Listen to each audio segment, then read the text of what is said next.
नमस्कार दोस्तों, आज के हमारे इस वीडियो में हम आपके लिए करवा चौथ की पावन कहानी लेकर आए हैं। एक समय की बात है, एक साहूकार के 7 बेटे और एक बेटी थी। कार्तिक मास के कृष्ण पक्ष की चतुर्थी तिथि को साहूकार की सभी बहुओं, बेटी और पत्नी ने करवा चौथ का व्रत रखा।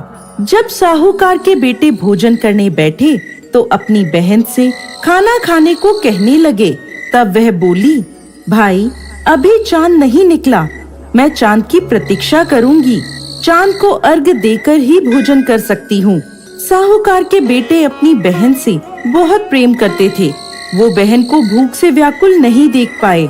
उन्होंने नगर के पास की पहाड़ी पर एक दीपक जलाया और उसे चलनी के आगे रखकर बहन को कह दिया, बहन चांद निकल आया, अब तुम अपना व्रत खोल सकती हो।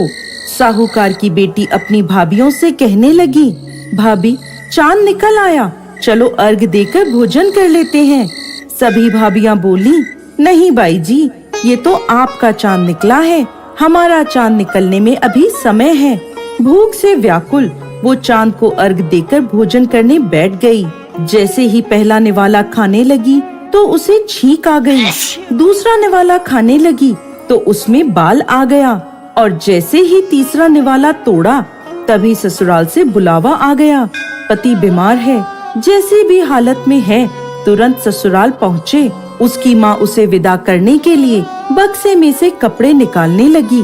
बार बार बक्से में से काले और सफेद कपड़े निकलने लगे।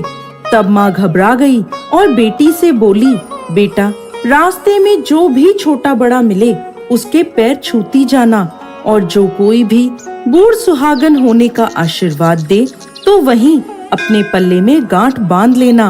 वो बोली, ठीक है माँ। ऐसा कहकर वो अपने ससुराल की ओर चल दी। चलते चलते रास्ते में उसे जो कोई भी मिलता वो उन सब के पैर छूती गई। सभी ने उसे खुश रहो, सुखी रहो, पीहर का सुख देखो, इस तरह आशीर्वाद दिया। ऐसे ही वो चलते चलते अपने ससुराल पहुँच गई। ससुराल के आंगन में छोटी ननद खेल रही थी। जब उसके पैर छुए तो उसने आशीर्वाद दिया, सदा सौभाग्यवती रहो, पुत्रवती हो। ये सुनते ही उसने अपने पल्ले पर गांठ बांध ली और अंदर गई। अंदर जाते ही देखा कि घर के आंगन में उसके पति का शव रखा है और उसे ले जाने की तैयारी हो रही है। वो बहुत रोई। जैसे ही उसके पति को ले जाने लगे वो रोती हुई बोली, मैं इन्हें कहीं नहीं ले जाने दूंगी। जब कोई नहीं माना तो साथ जाने की जिद करने लगी। उसकी जिद के आगे हार कर सबने कहा, ले चलो इसे साथ में। वो साथ साथ शमशान भी चली गई। अंतिम संस्कार का समय हुआ तो वो बोली, मैं इन्हें नहीं जलाने दूंगी। ये देखकर सब कहने लगे, पहले तो अपने पति को खा गई, अब उसकी मिट्टी भी खराब कर रही है। लेकिन वो नहीं मानी, अपने पति को लेकर बैठ गई और रोने लगी। ये देखकर सभी बड़ों ने निर्णय लिया कि इसे यहीं एक झोपड़ी डलवा दो। वो उस झोपड़ी में अपने पति को लेकर रहने लगी।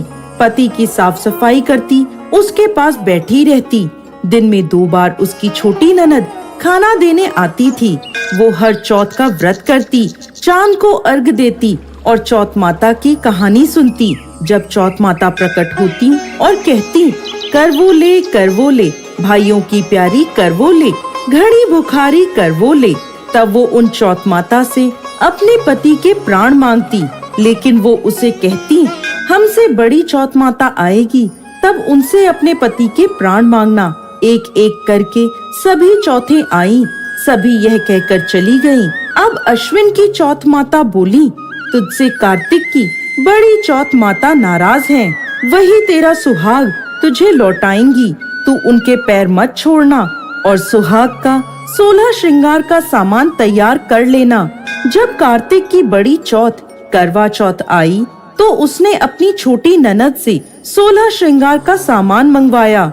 जब सास को यह पता चला तो वो बोली, पागल हो गई है ये, जो मांगती है दे आओ। साहूकार की बेटी ने करवा चौथ का व्रत रखा, चांद को अर्घ दिया और जोत जलाई।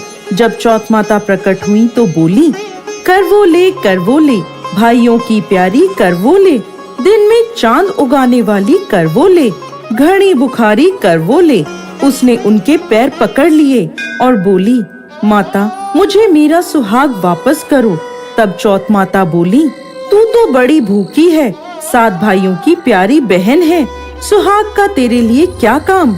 तब वो बोली, नहीं माता, मैं आपके पैर तब तक नहीं छोड़ूंगी जब तक आप मेरा सुहाग वापस नहीं करती। अब चौथ माता ने एक एक करके उससे सुहाग का सामान मांगा। उसने सुहाग का सारा सामान चौथ माता को दे दिया।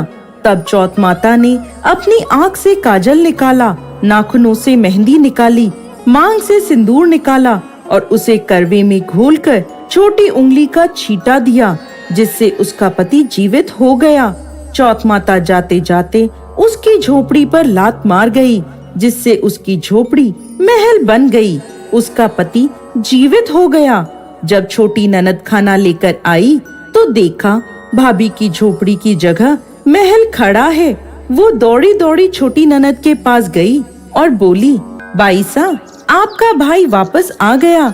जाओ सासू जी को कहो गाजे बाजे से हमें लेने आए। छोटी ननद दौड़ी दौड़ी माँ के पास गई और बोली, मामा भाई जिंदा हो गया। माँ बोली, भाभी के साथ तेरा भी दिमाग खराब हो गया है। वो बोली, नहीं माँ, मैंने देखा है, सच में भाई जिंदा हो गया है। सभी घर वाले गाजे बाजे के साथ अपने बेटे को लेने पहुँचे। बेटे को जिंदा देखकर सास बहू के पैर छूने लगी और बहू सास के पैर छूने लगी। बहू बोली, माताजी देखो आपका बेटा वापस आ गया। सास बोली, मैंने तो इस बेटे को साल भर पहले ही भेज दिया था, ये तो तेरे भाग्य से वापस आया है। हे चौथ माता, जैसा दुख पहले साहूकार की बेटी को दिया वैसा किसी को भी मत देना, और जैसे बाद में उसको सुहाग का वरदान दिया वैसे ही इस कहानी को कहते, सुनते और हुंकार भरते सब पर कृपा करना। जय चौथ माता।